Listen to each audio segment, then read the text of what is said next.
বাবা, হিমসাগরের মা বেশ ভালোই তো বৌমা এনেছো গো। কানা নয়, পোকা ধরা নয়, এত অল্প বয়সে কি মিষ্টি একটা আম। হ্যাঁ গো চৌষা দিদি, ওই জন্যই তো কাঁচা মিঠে মা আর হিমসাগরের বিয়েটা দিয়েই দিলাম। দুজনের কম্বিনেশনে কি ভালো একটা আচার হবে বলো তো। কিন্তু হিমসাগর, তুই এত মুখ বেজার করে দাঁড়িয়ে রয়েছিস কেন বাবা?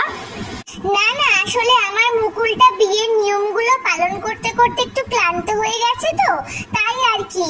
চলো আমরা এখন যাই, ওদের একটু আলাদা ছেড়ে দিই। উফ মা, তুমি না আমাকে মুকুল বলে ডাকবে না। আমি যথেষ্ট বড় হয়েছি, আমি এখন আম। তাছাড়া আমি আগেই বলেছি যে আমি এই বিয়েটা। চুপ কর, যত বড় বোটা না তত বেশি আঠা। অল্প বয়সে বেশি পাকিস না, স্বাদ ভালো হবে না বলে দিলাম। আচ্ছা আচ্ছা থামো, এখন চলো আমার সাথে, কাল বউ ভাতের আয়োজন করতে হবে তো নাকি। দেখো কাঁচা মিঠে, আমি শুধু আমার বাবা মার জোর করাতে তোমায় বিয়ে করেছি। এর থেকে বেশি কিছু আশা করবে না আমার থেকে। আমি শুধু আমার আম্রপালিকেই ভালোবাসি। আমি তোমার সাথে মিলে আচার হতে চাই না, আমি আম্রপালির সঙ্গে মিশে ম্যাঙ্গো জুস হতে চাই। কি বললে তুমি? আমার মতো একটা ভালো জাতের আম ছেড়ে ওই হাইব্রিড মালটার পেছনে পড়ে আছো?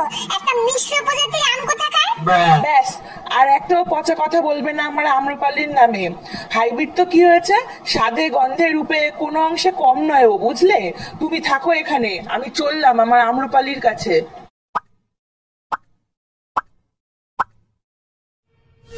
চোষানা মল্লিকা না নই নই রে ফজলি, খেলি চিনিমিনি চিনিমিনি চিনিমিনি মন নিয়ে আম্রপালি।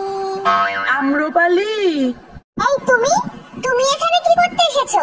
আজ তোমার ফুলসজ্জা তো, যাও ওই ওলাউঠি কচি খুকি কাঁচা মিঠের কাছে যাও। না আম্রপালি, বাবা মার চাপে আমি কাঁচা মিঠেকে বিয়ে করেছি, না হলে ওরা আমায় গাছের ডাল থেকে তাড়িয়ে আমায় ত্যায্য আম করে দিত। তাহলে এখন এসেছো কেন? এখন ভয় করছে না ত্যায্য আম হয়ে যাবার? না, কারণ আমি বুঝতে পেরেছি আমি তোমায় ছাড়া বাঁচবো না। করে দিক আমায় ত্যায্য আম, আমি আর ওই গাছের ডালে ফিরবো না। আমি তোমার সাথে তোমাদের গাছের ডালেই ঘর জামাই হয়ে থাকবো। এই শোনো, তোমার বিয়ের খবর পাওয়ার পরে থেকেই না তোমার থেকে আমার মনের আঠা উঠে গেছে। তার উপর আবার নিঃস্ব হয়ে এসেছো আমার কাছে। আমার কাছে না এই খোসা ছাড়ানো ত্যায্য আমের ভালোবাসার কোনো দাম নেই। আমি এখন আমার অ্যালফান্সোর প্রেমে পড়েছি। বিদেশি আম, বুঝলে, অনেক দাম।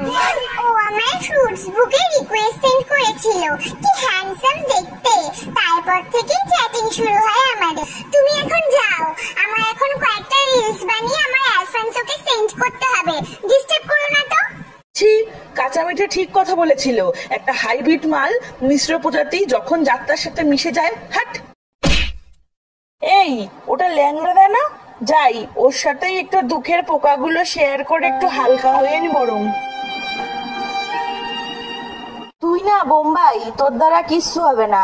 এখনো পর্যন্ত একটা বিয়ে করতে পারলি না। আর আমায় দেখ, বউ থাকতে ওই যে হিমসাগরের মালটা আম্রপালি, ও তো আমার প্রেমে হাবুডুবু খাচ্ছে রে।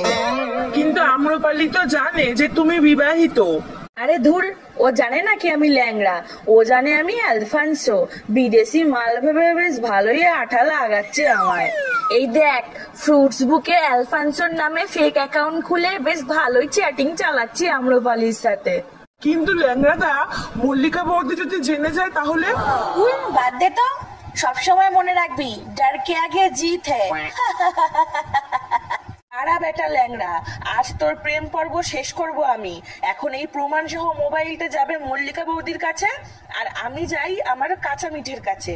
আর বাকি রইল আম্রপালি, তুই থাক তোর ওই ফেক অ্যালফান্সো বিদেশি ল্যাংড়ার আশায়।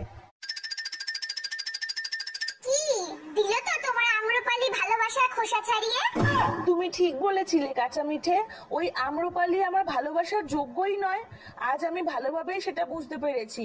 আমি তোমার সাথে মিশেই আচার হতে রাজি বউ। নিজের গাছের বউ থাকতে পরের গাছের ডালে ছুকছুকানি নিয়ে এবার পুরো শরবতে গুলে মোর হতে